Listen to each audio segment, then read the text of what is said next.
Hello everyone. तो कैसे हैं आप सभी? आप सभी का स्वागत है बिहार प्राथमिक शिक्षा भर्ती परीक्षा के एक और नए वीडियो में। और दोस्तों, इस वीडियो में हम लोग बात करेंगे कि अगर सुप्रीम कोर्ट का जो निर्णय है, अगर निर्णय के बाद अगर बीएड को शामिल कर लिया गया, जो कि चांसेस तो बहुत कम है, आप मान के चलो कि 1% मात्र चांसेस है जो कि शामिल किया जा सकता है, लेकिन अगर शामिल कर लिया गया तो जो आपका कट ऑफ है वो मुझे ऐसा लगता है कि 60 से नीचे तो कट ऑफ अब आपका नहीं रहने वाला। तो इस वीडियो में हम लोग बात करेंगे कि आपके कैटेगरी वाइज कट ऑफ क्या रह सकती है अगर बीएड को शामिल कर लिया जाता है तो, ठीक है। लेकिन इसकी चांसेस बहुत कम है, मैं फिर से कह रहा हूँ 1% मुश्किल से चांसेस है जिसमें ये हो सकता है, क्योंकि जो बिहार सरकार है उन्होंने ये नहीं कहा है कि बीएड को शामिल हमेशा के लिए किया जाए, नहीं, उन्होंने ये कहा है कि जो बीएड जो भी अभ्यर्थी हैं, तो इस साल जो अभी फॉर्म आया है 7वां चरण का जो बहाली चल रहा है, इस बहाली प्रक्रिया में सब कुछ पहले आया था, सुप्रीम कोर्ट के डिसीजन के पहले आया था। इसी कारण से उन्होंने ये कहा है कि इस बहाली प्रक्रिया में बस इन्हें चांस दे दे, अगले बहाली प्रक्रिया से जो है बीएड को शामिल नहीं किया जाएगा। ये बात जो है एसएलपी के अंदर कही गई है, तो इसीलिए 1% चांसेस बनता है। तो चलिए देख लेते हैं कि आपका कट ऑफ जो है वो क्या रह सकता है इसके अकॉर्डिंग। तो बात करें, सबसे पहले आप सभी को पता होगा कि बीएड के टोटल कैंडिडेट कितने हैं, तो 3,90,000 कैंडिडेट हैं। अगर सब कुछ ख़त्म होता है, रास्ता बंद होता है, तो 3,90,000 स्टूडेंट जो है उनका रास्ता बंद हो जाएगा। डीएलएड की बात करें तो 3,80,000 कैंडिडेट जो हैं वो डीएलएड में हैं, ठीक है। तो टोटल अगर आप जोड़ोगे तो टोटल आपको करीब ये आ जाता है 7,70,000 के आसपास टोटल कैंडिडेट हैं, जो कि बीएड प्लस डीएलएड मिलाकर आपके हो जाएंगे, ठीक है।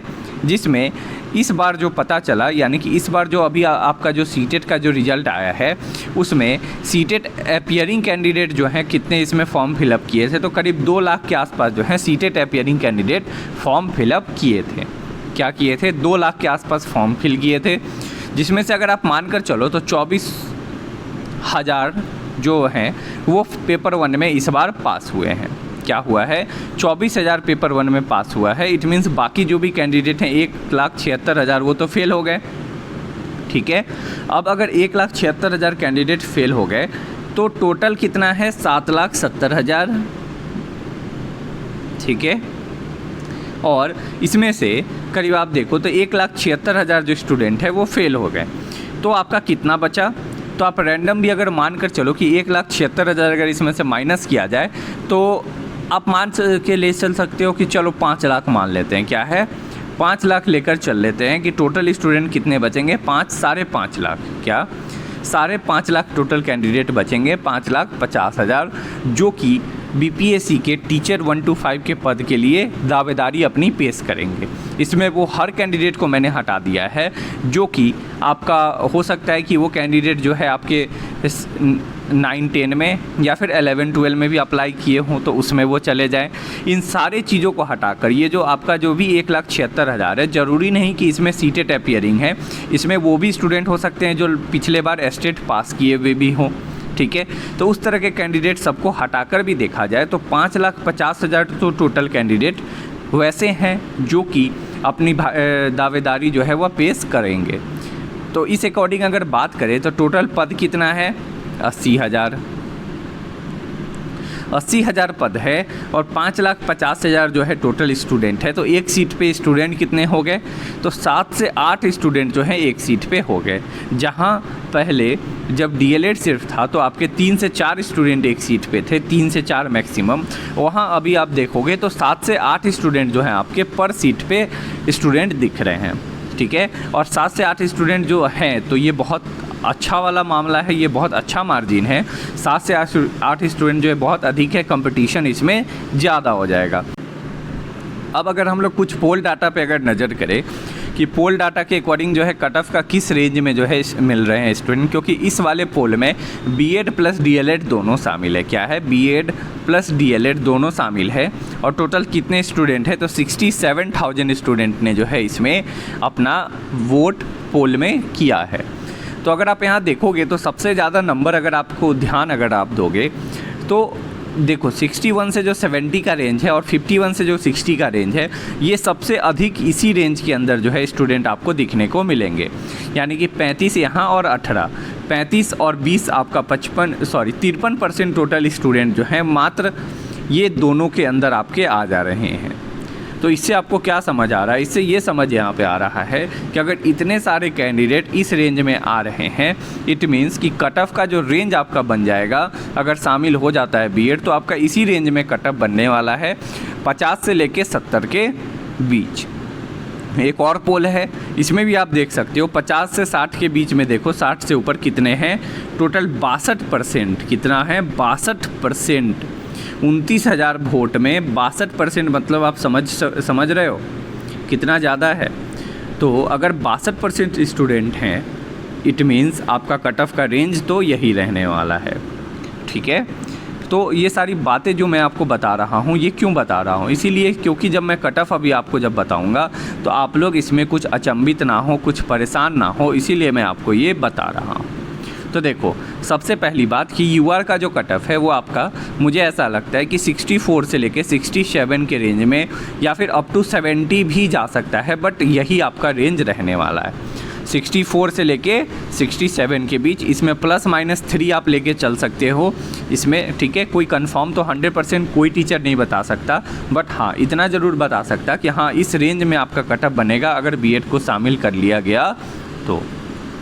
ठीक है, और ऐसा मैं इसीलिए कह रहा हूँ, और यूआर का कट ऑफ ज़्यादा भी इसीलिए बता रहा हूँ क्योंकि आप देखोगे तो एक चीज़ आपने नोटिस किया होगा कि 16,000 कैंडिडेट प्लस 16,000 कैंडिडेट, ये टोटल कितना किसका सीट है? यूआर का सीट है। यानी कि 32,000 सीट तो टोटल यूआर का ऑलरेडी है।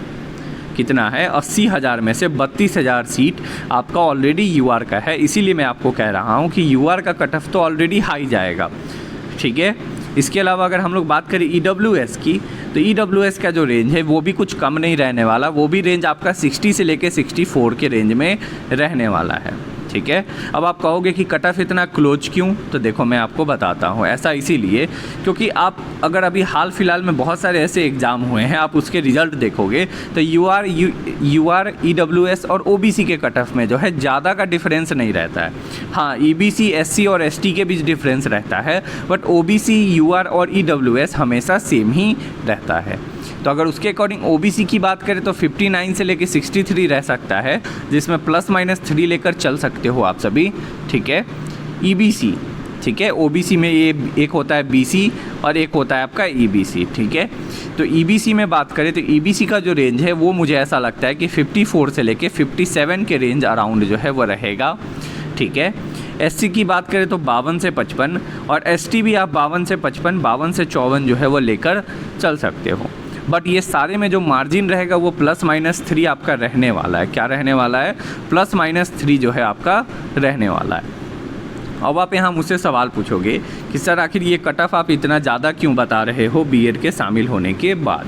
तो देखो इसका वजह क्यों है कट ऑफ इतनी हाई जाने का। तो देखो मैं आपको बताता हूँ। जो स्टूडेंट, देखो एक लॉजिक जो सिंपल सा बात है, जैसे आपने डीएलएड मान लो किया होगा, तो डीएलएड जो है अक्सर स्टूडेंट किस पे करते हैं?